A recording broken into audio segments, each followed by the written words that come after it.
Hey folks, right up top, I have some opinions about Monday's bans, and those opinions obviously didn't fit into this video because it's a pre-con review. I made a separate video that went up on my Patreon that gave some of my thoughts, and I also included a portion of that video at the end of this one, so you can stick around for that if you want to know some of my thoughts. With that said, let's talk about a pre-constructed commander deck from Duskmourn that my patrons picked out for me to review, Endless Punishment. What I'm going to do in this video is talk about what this deck is trying to do, what I like about the deck, and what I'd change about the deck to improve it. This particular deck sees Wizards of the Coast delving into an archetype relatively unexplored in precons of the past, Group Slug, and this particular deck is a pretty powerful showing. This begins with the commander. Valgavoth, Harrower of Souls is a 4-mana 4/4 flyer in Rakdos colors with Ward, pay 2 life, and whenever an opponent loses life for the first time during each of their turns, put a +1/+1 counter on Valgavoth and draw a card. The first thing I notice about this card is that it's a strong payoff for a very specific action, causing opponents to lose life on their own turns. There are all manner of vaguely sluggy cards that this can work well with, but there's one specific type of card that this really goes to town with, and that's cards that deal damage to opponents on each of their turns. The prototypical example in my mind is Sulfuric Vortex, but there are a number of similar cards in Rakdos colors, as well as Underworld Dreams type cards that deal damage to players when they draw cards. These go hard with Valgavoth because they allow a player to draw 3 additional cards per turn cycle, putting 3 +1/+1 counters on Valgavoth as well. This will translate into a pretty backbreaking amount of advantage, and since a lot of cards that do this with Valgavoth cost 3 mana, it's theoretically quite easy to set this up by turn 4. Going into this deck, I was kind of curious how much of this sort of thing the precon would be packing, and the answer is honestly more than I expected. There are 11 different cards that I'd expect to trigger life loss more often than not on each opponent's turn, and an additional 15 cards that will at least sometimes trigger life loss on an opposing turn. Beyond these, there are an additional 10 cards that will cause some sort of life loss to opponents at sorcery speed, and it seems like this sort of incremental chip damage is how this deck is looking to close out the game. A small part of this package seems to be a combination of cards that draw opponents additional cards, and cards that damage opponents when they draw. This is backed up by a beefy removal suite that packs answers for a wide range of threats. Finally, a small package worth of life gain is here to keep the deck alive when the heat turns up. Overall, this deck is looking to build advantage with its commander while gradually knocking down opposing life totals through a broad range of different cards that can dish out incremental damage. So, that's the game plan. But how do I like what's going on here? Overall, I like it quite a lot actually.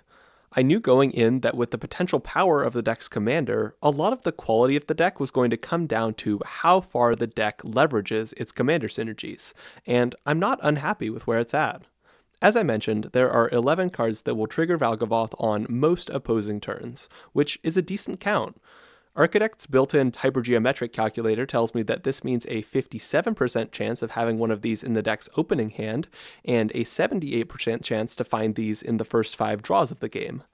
Given that all of these except for Kervek the Merciless cost 5 or less mana, this means a high probability of being able to set up a hefty draw engine by turn 5. I do note that the number of these cards that cost 3 or less mana is only 4, and this makes a lot of sense honestly. These cards combine with the commander to produce a value engine that will run away with games if left unanswered, and I can understand why Wizards of the Coast would want to avoid a lot of the lower cost options. Though, this precon does include easily the most powerful of these, Cataract Parasite, which is unexpected but cool. As a Group Slug enjoyer, I love to see this powerful tech piece widely printed in a precon. Looking at the other 15 Valgavoth enablers, there's a wide variety of different effects here.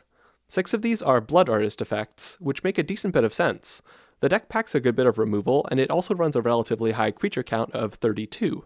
This deck doesn't have much self-sacrifice, but I expect that it should still manage to get triggers often enough for these to feel useful. The rest are a mixture of different things that will lead to occasional life loss on opposing turns. Overall, these have a good bit of variety, and oddly, I feel like that's a good thing with a commander this potent.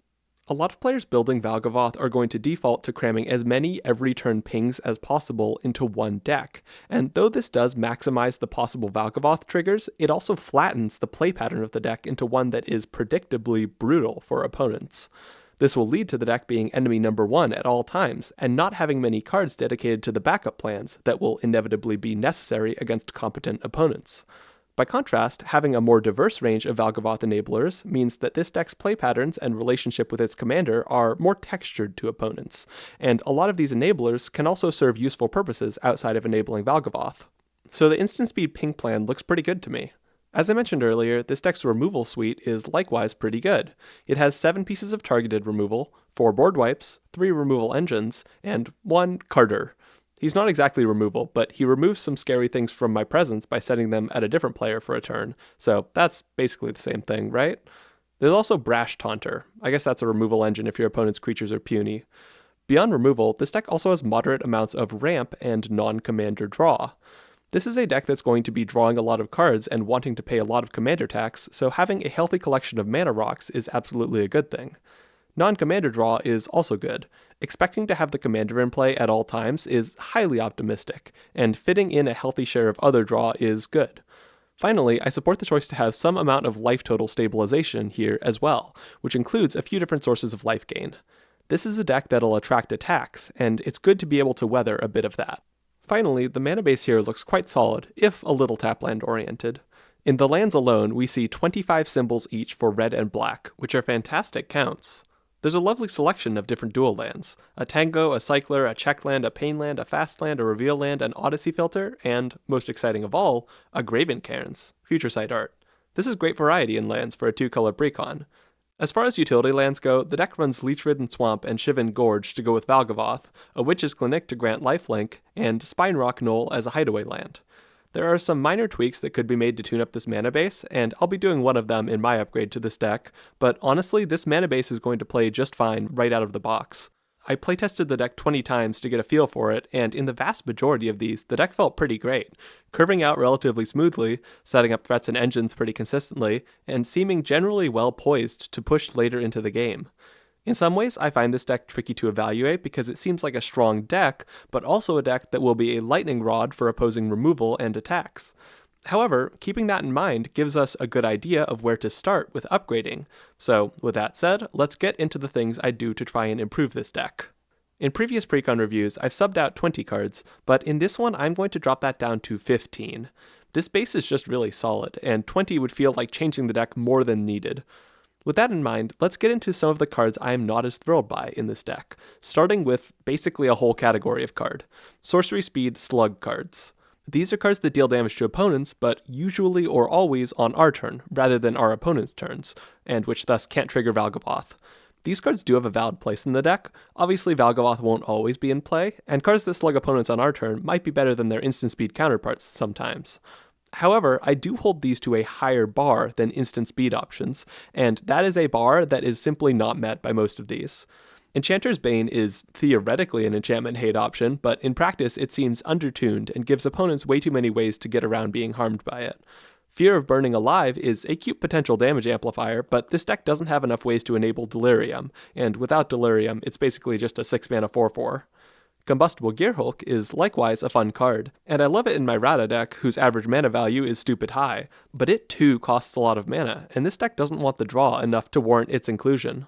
Speaking of draw, Stormfist Crusader feeds the whole table cards, which might be okay in a draw-hungry deck, but this deck has powerful enough draw in the command zone that giving opponents resources isn't worth it.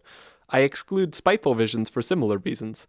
That one actually is a potent Valgavoth enabler, but in a group slug game plan, you don't want to be giving your opponents resources to fight you with, because you will be attracting the ire of the whole table. There's a reason why my Rakdos group slug deck does exactly the opposite of giving opponents cards. If you think you can bribe opponents to be nice with you with cards, I think you're underestimating how much your opponents hate seeing their life total spiral downward, especially if it's in tandem with you drawing cards. A number of other cards I cut because they simply don't do quite enough to warrant keeping around. Vial Smasher's ability doesn't deal enough damage to make up for its otherwise meager body, Star Athlete commits the cardinal sin of giving opponents choices, and Tectonic Giant is fine but a bit underwhelming here for 4 mana. Grab the Prize and Light Up the Stage are fine as filtering and draw options respectively, but decidedly unimpressive to me compared to some other options in this sphere. Some other cards are strong but feel out of place in this deck. Braids is a sweet value engine, but this deck doesn't run many tokens or ETB permanents that would be desirable sacrifice options. Kerbeck can be nice if he sticks around, but 7 mana is a bit too much to pay for what he does in this deck. Finally, Barb Flare Gremlin is a card with potential, but this deck isn't well set up to break parity on the mana boost it gives. Pro tip, doubling your opponent's mana is generally not recommended. Treasonous Ogre is a reasonably popular card, and our Gremlin friend here gives a 3 times better rate for our opponents to translate life into additional mana. What goes in place of these cards? Well, most of my additions follow one core principle. This deck will make opponents square the hell up. One form of this will be that the commander easily forms many disgusting value engines, and as a result will be a high priority target for removal. One way I choose to combat this is protection equipments, specifically Swiftfoot Boots and Champion's Helm. The other way I choose to combat this is Glimpse the Impossible, which works as a potential boost of mana to recast the commander, as well as serving extra purposes of draw and blockers. I actually dislike a couple of cards that I kept in this deck, namely Rakdos Lord of Riots and Seance Board, but these were kept in because I expect this deck to do a lot of recasting its commander, and these cards are undeniably helpful for that. Moving on, I mentioned squaring up earlier, and aside from removal, the way I expect this to manifest is this deck getting attacked heavily. Opponents do not like feeling like they're on a clock, and cards that do consistent player damage over time will trigger exactly that feeling. To mitigate this, I'm choosing to add some defensive cards to the deck, namely Goad and Life Gain. Goad also has the side benefit of enabling the deck's Blood Artist effects, since opponents being in combat with each other is a thing that often results in creatures dying at no cost to the goading player. Vengeful Ancestor is a classic Goad granter that also triggers Valgavoth, and Frenzied Gorespawn is another Goad ETB creature with some added utility.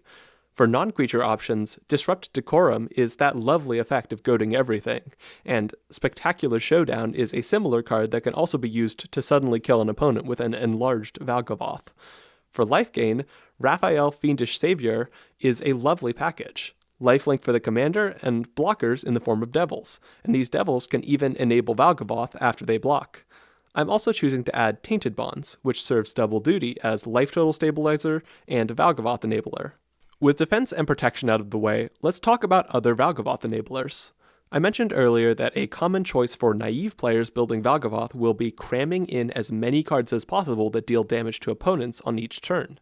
While I do think that going all in on these would amplify the deck's weaknesses to removal and opposing aggression, adding in a handful of these to improve consistency still seems useful now that we've contained the deck's weaknesses a bit. And I do mean a handful. As I mentioned earlier, this deck is already doing pretty decently for Valgavoth enablers, and I just want to add in a few more low-cost ones. Roiling Vortex is a good enabler for Valgavoth that damages players each turn, and I chose this over Sulfuric Vortex because this deck has a decent bit of life gain that it would be unfortunate to incidentally prevent. I'm also adding one of my pet cards, Rug of Smothering, which performs the role of enabling Valgavoth when opponents cast spells, along with the similar Magebane Lizard. For a handful of miscellaneous cards to finish things off, I added the MDFC Hagra Mauling to replace Temple of the False God, and I also added another removal spell I really like in Slug Decks called Cut. It's a mid-removal spell that can be cast from the graveyard as a decent life loss spell, and I found this combo to be quite sweet. You get cheap removal for something when you need it early, and then a burst of life loss later when you're getting to the stage of finishing off opponents. My final add was a card I just like, Caustic Bronco. It's a draw engine, it can slug, what's not to like? So that's my upgrade. Improved enablers, more protection, and some defensive options to keep us alive through some irritated opponents. Even without upgrades, this is an impressive deck, and it's a deck that very clearly positions itself as table enemy. I like this about it. Though the commander has synergies that very much demand removal immediately, which is an ever-common commander dynamic I don't care for as much, the fact that this is paired with a game plan that is looking to whittle down life totals quickly is pretty fun. I'm also interested to see if Wizards of the Coast diversifies the game plans of precons. There have been a few different, more aggressive ones over the past year, and I hope we see more of that. Alright, that's all I have for this video. If you want to hear my thoughts on Duskmourn as a set, I was in a podcast with the Trinket Mage and 33 Elk last week, and a link to that is in the description. With that said, here are some of my thoughts on yesterday's bannings. See this total 180 on that now is interesting to see. Now, there have been some different opinions on this. Some players want more. Some players are upset that there wasn't more. And I understand that on some level, but also I think the cards they chose were very clearly unique. Like it wasn't like they banned a couple of cards that there were like 7 very similar cards to or anything. Mana Crypt in particular is so much more powerful than anything else, and it is clearly so much more of a problem in terms of providing downsideless mana advantage than basically every other form of fast mana. And Jeweled Lotus is likewise just crazy explosive compared to just about any other ritual. I think the closest things we have are like Ancient Tomb, but like that's so much worse of a rate than Mana Crypt, and it's a land. Uh, and Mana Vault, which likewise is a ritual. If you're not playing it alongside an untap source, it's a colorless ritual, so it's not really comparable. The other group of players who seem to have strong opinions about this is expectedly the CEDH players, and I think they're valid to feel kind of upset about this.